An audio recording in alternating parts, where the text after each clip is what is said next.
What's up, YouTube? This is Kyle with K2.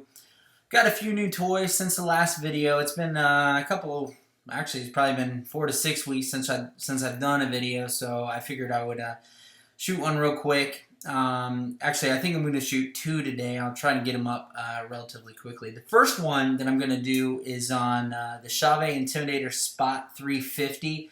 There's a good amount of reviews on YouTube. A lot of them just kind of show the specs versus, or unboxing versus a true review of the light. I was really excited to get it. It's obviously a very expensive light, by far the most expensive light that I own. There are definitely some perks for the light, but I'm also a little bit disappointed in a couple of the features. So I'll show you some of the features and how I'm running it through Chauvet ShowXpress here in just a second. If you got any questions, as always, please comment below or shoot me a message. I'd be happy to do a different video or to show, more in-depth detail. So sit tight for just a second. Alright, so here it is, the fixture. I only got one of them at this point due to the cost. And actually, I'll be honest, I thought about returning it. I end up keeping it. It's a pretty big fixture. Just to put something in perspective, here's my hand. I'm 6'2", 280 pounds, so I'm big. It's a pretty big light.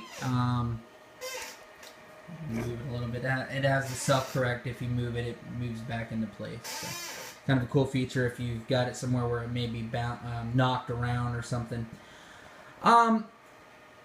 One of the things that you may notice, and I'll be quiet for a second, is it's got a loud fan.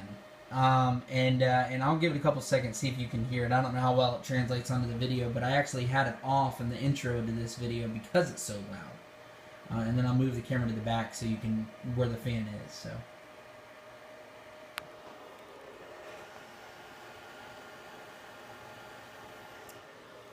it's fairly loud. I do a lot of weddings, and obviously a fixture that's relatively quiet is valuable to me. But I guess the takeaway is this is a 75 watt LED. I guess puts out a pretty good amount of heat. So I'm running Chauvet ShowXpress, and so what I've done is I've got a bunch of different boxes built in, and this is just the way that I've got it set up. And I'll do a more in-depth video on ShowXpress probably later today. But up here I've got my wash lights. Up here I've got uplighting, Spot 150 colors and gobos. I've got some macros down there, some pre-programmed scenes. Okay, and then here's a Spot 350 colors. So what I'll do is I'll just click blue, alright, and immediately as soon as I click blue, the light comes on. It's very bright. We have hard or dark hardwood floors that are brown, so it kind of absorbs that light. Let me turn off this uplighting.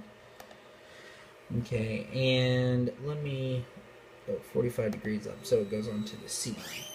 Okay, so that's it hitting the ceiling fan. Now, I live in Florida, and it's incredibly bright right now, and it is the middle of the day. Not really sure exactly why it's moving, to be honest with you. Anyway, so there's the blue. Let me go to the editor, and I'll show you one of the things that I don't like about it. Now, first of all, it is a very bright light, and that's why I bought it. I bought it because it's bright, and a lot of the weddings that I do, at least during the dinner and social time, the lights are all on. And my Spot 150s do great when the lights are out, but when the lights are on, then you get a little dim, especially at long distances. This should be pretty good because it's 75 watt LED. Now, let me go to the editor, and I'll show you one of the things that I don't like about this light. And for the price that this light cost, I would expect that it would be very fast moving. Okay, and to me, it's not. So let me enable DMX here. Okay, so what I'll do is I'll just take the x-axis, and I'll take it from 0 value all the way to 255, and you'll see how quickly or not quickly it moves. So, yeah, I guess the x-axis is okay. The y-axis is what's really slower. But all right, so I'm all the way at 255 right now on the x-axis. If that shows up, 255, and I'll go all the way back down to 0. Yeah, so it's a little sluggish. It's not horrible. It's not horrible, but for the price I paid, I expected more. Now, where I think it's a little bit more glaring is the y-axis. Okay, so I'll take the y-axis from 0 all the way to 255, and this is where I think my biggest disappointment is. So 0, 255. All right, and that's full speed. And you know, so I'm a little disappointed in that. And I'm a big Chauvet fan. I like Chauvet, but this light is, to me, it's big and sluggish, and you know, so you kind of get the idea. Now, if you're just doing weddings like I'm primarily doing, or parties, maybe it doesn't have to move that fast, and maybe I'm just setting my expectations too high. I just feel like it's an expensive light, and I'd like for it to be more responsive, you know, versus big and bulky and slow. So that's probably my biggest peeve about it, besides the fan. You know, and both of them are, I can get over them. It's not a big deal. Just expensive light. I, you know, kind of expect better results, I guess. Let me close out of this editor in ShowXpress and go back to the colors. Now, a couple of the gobos. What I've done is I've taken a picture of each of the gobos and assigned it as the background, so that I don't. So it's just a visual thing. So instead of having it open, if I want to go to what they call the fan, it of course does rotation. I've got a thing built in for slow rotation. See it rotating to the right. Alright, I've got another one for fast rotation. Alright, so it's moving faster. I should probably turn that fan off. It can have a prism effect,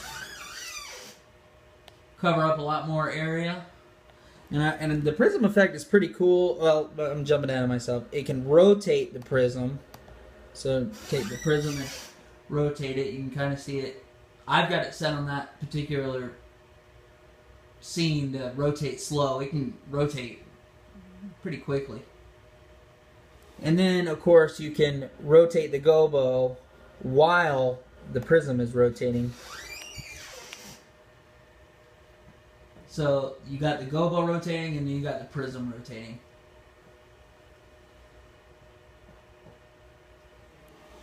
It does all kinds of colors. I've got them color-coded here. Blue, orange, yellow, cyan, pink, white, green, red. And then there's a light green. So all the standard colors. This is another thing maybe I didn't like so much. It has, I'll show you. Let me take off the prism and this, and let me just do open. Okay, this is green, or what the manual calls green. Okay, and this is what the manual calls light green. Okay, there is a slight difference.